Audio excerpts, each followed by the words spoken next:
Hello again my friends, welcome to another Destiny 2 news video. New info just keeps on pouring in and it doesn't show any signs of letting up. Now I've been covering Destiny news for 4 years now and the week before the launch of a major piece of content is always the craziest. This week is no exception. We've got a lot to talk about, including leaks. Now get this, someone managed to data mine Destiny 2's audio files. Thousands upon thousands of audio files. Everything from the sounds of gunfire to actual in-game dialogue that reveals some very interesting details. So it goes without saying, spoilers ahead. Now I won't play these audio files because there's a good chance Activision would dispatch one of its ninjas to take me out, but I am going to talk about them. Now all this info is already available on Reddit and I'll link my sources below, but it's not just these audio leaks we'll be talking about in this video. As ever, I'll be rounding up all the tastiest tidbits of info for your viewing pleasure, so assume the position and let MoreConsole fill you in. Right then, so let's kick things off with this amazing screenshot from the PC beta. It shows what appears to be the Leviathan from Destiny's crazy piece of concept art. Now if we compare the two side by side, the similarities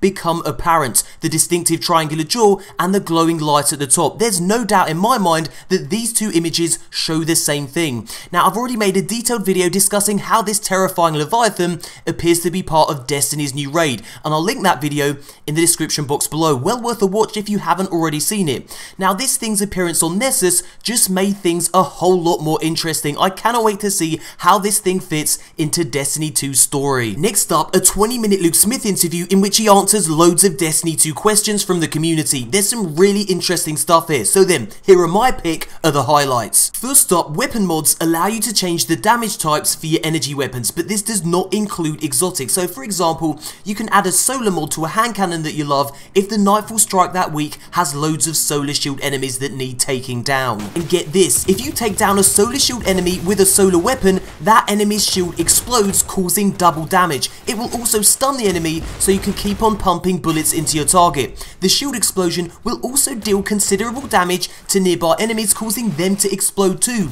So yeah, keep a close eye on the shield color of your enemies, be it solar, arc or void, and use an energy weapon with the same elemental damage to cause maximum carnage. Now I don't know about you guys, but this sounds like it's going to be a hell of a lot of fun to actually use in game. Next up, the weight of the Sharpshooter skill path for gunslingers, which Luke Smith describes as the best choice for PvE hunters.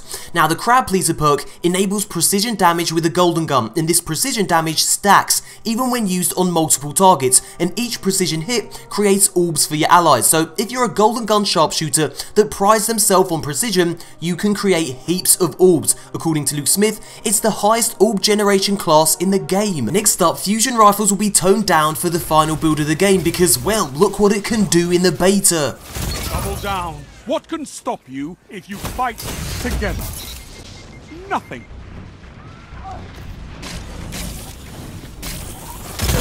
One after another. The route is on. Finish it. Double kill. Triple down. Next up, the exotic rocket launcher that everyone assumed was called Dubious Folly is in fact called Warlock Coil. It deals arc damage and fires heat-seeking projectiles, and Luke Smith hinted that this is going to be a pretty beastly power weapon.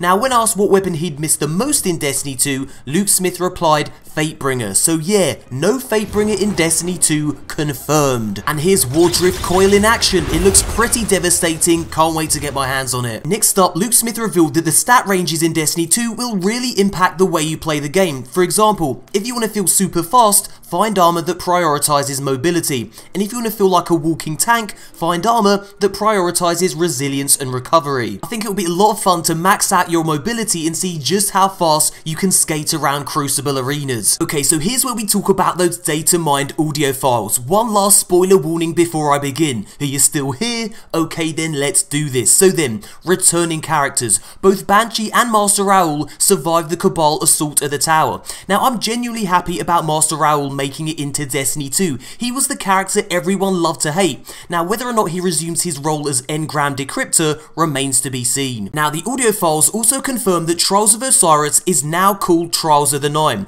and the Trials announcer is a female representative of the Nine, perhaps the emissary of the Nine, mentioned in the Lest Ye Be Judged PlayStation 4 trophy. Either way, Bungie's exploring Destiny's deeper lore, and this makes me very happy indeed. The Nine, it seems, will play a big role in Destiny 2. Remember, Xur is an agent of the Nine, so expect things to get weird. And here's something that's really quite crazy. A line of dialogue that says, "Hear me out, but maybe Oryx isn't dead." Now, if Oryx is indeed alive, well, that will have huge implications for Destiny's lore. I think it's really cool that we're going to hear references to events we've experienced in the past. It makes sense that all the adventures we had in Destiny 1 will impact the way characters behave in Destiny 2. Next up, at one point in the story, poor old Cade 6 gets his arm shot off, so yeah, things are definitely going to take a dark turn in the sequel. There's also hints that the Traveler will awaken, that Guardians will form an alliance with the Fallen, that Sparrow Racing returns, and that a new tower is being built. There's also a new enemy called Thumos. So yeah, these leaked audio files reveal some very interesting insights into Destiny 2. What do you guys think about all this? Leave a comment below and let me know. So yeah, I think that'll do it for now. You can expect heaps more Destiny news videos in the build up to launch and beyond, so if you want to keep bang up to date with all the latest info as and when it breaks, subscribe and turn on notifications. And guys, I gotta thank you all again for your crazy support of my content. You are making this channel blow up. So yeah, I'm gonna continue to do my best to bring you informative and hopefully entertaining videos. All you gotta do is keep tuning in to watch them, and if you'd be so kind, leaving a like on the video. Thank you so much. And if you'd like to watch a tasty 10-minute video jam-packed with even more Destiny 2 news, click this image. Thumbs up if you enjoyed this video, subscribe for heaps more Destiny content, and thank you so much for watching, and as always, until next time, Guardians.